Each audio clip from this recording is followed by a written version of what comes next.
Hello friends, good morning, शुभ सकाळ सर्वांना. सर्वांचं स्वागत आहे आपल्या एका नवीन ब्लॉगमध्ये.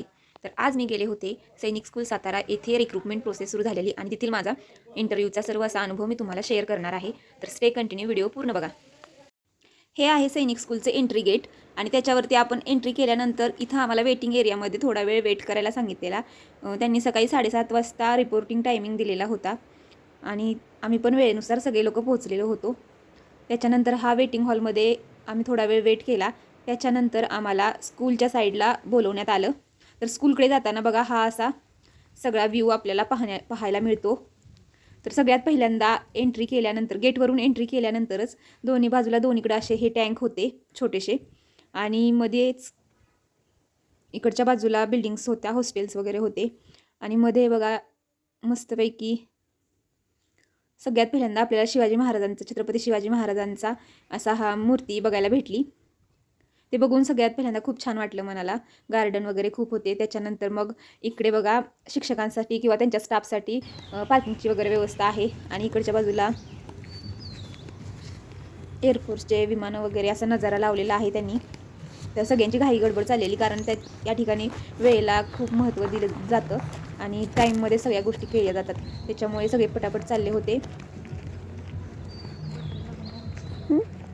तर हे बघा हा आहे एंट्रान्सचा एरिया सैनिक स्कूलचा, जिथून आपण एंट्री करतो आतमध्ये स्कूलमध्ये, जे की आपण खूप वेळा व्हिडिओमध्ये बघितलेलं. पहिल्यांदाच एंट्री करण्याचा किंवा आतमध्ये जाण्याचा अनुभव होता माझा, जो की खूप छान होता.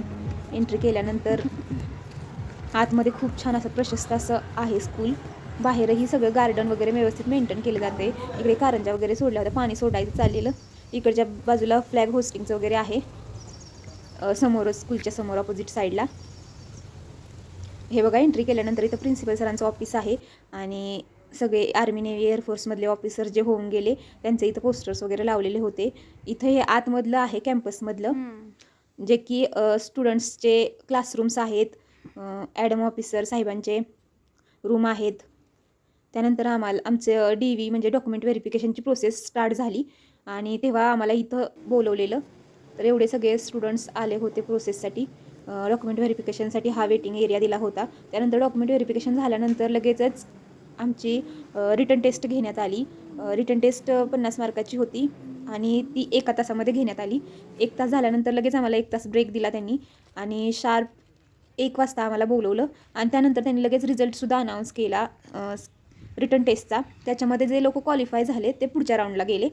त्याच्यानंतर मग खूप लांबून लांबून लोक आले होते, त्यामुळे त्यांनी डिसाईड केलं की सगळ्या गोष्टी एका दिवसामध्येच कंप्लीट करायच्या. की सेंट्रल गव्हर्नमेंटचा जॉब असल्यामुळे झारखंड, MP, कर्नाटक, छत्तीसगड असे खूप लांब लांबचे लोक आले होते. त्याच्यानंतर मग पुढची टेस्ट होती, जी की शटल रन होतं आणि 400 मीटरचं रनिंग होतं. आणि इथं असं असतं की सगळ्या गोष्टी एका जागेवर होत नाहीत, काही गोष्टी वेगळीकडं, काही गोष्टी वेगळीकडं.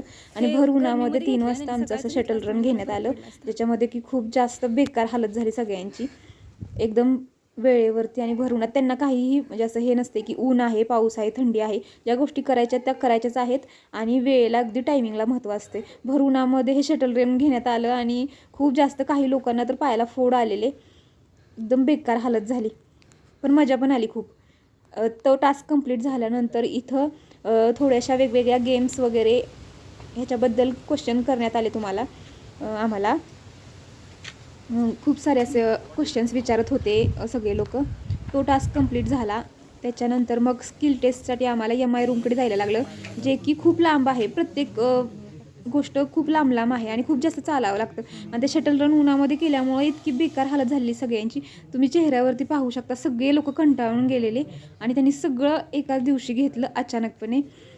तर इथं स्किल टेस्टसाठी आम्ही MI रूममध्ये होतो. तिथं सगळ्यांची स्किल टेस्ट कंप्लीट झाली आणि सगळे प्रचंड कंटाळलेले. सकाळी आम्हाला 7 वाजता बोलवलेलं आणि नंतर संध्याकाळी आम्हाला 6:30 वाजल्या रिटर्न जायला, सगळे कंटाळलेले. त्याच्यानंतर मग दुसऱ्या दिवशी आमचे इंटरव्ह्यूज होते. इंटरव्ह्यूसाठी असा हा आम्हाला कॉन्फरन्स हॉल दिला होता, जिथं की आम्ही वेट करत होतो इंटरव्ह्यूचा. प्रत्येकाची वेळ येईल अशा ह्यानी. आणि खरंच सैनिक स्कूलचे इंटरव्ह्यू तुम्ही एकदा तरी दिलेच पाहिजेत, खूप छान असतात. पूर्ण इंग्लिशमध्ये असतात इंटरव्ह्यू. आणि हे होते तिथले पॅनल जणांचा कॉम्बो करून त्यांनी पॅनल 10 लोकांचं तयार केलेलं आणि टोटली इंग्लिशमध्ये इंटरव्ह्यूज आमचे झाले. त्याच्यानंतर रिझल्ट अनाऊन्स करण्यात आला. तर हा माझा अनुभव होता, खूप छान होता अनुभव. आय होप की तुम्हाला या व्हिडिओमधून थोडीफार मदत मिळेल. व्हिडिओ आवडला तर लाईक शेअर सबस्क्राईब करा आणि चॅनलला नक्की सबस्क्राईब करा. Thank you so much.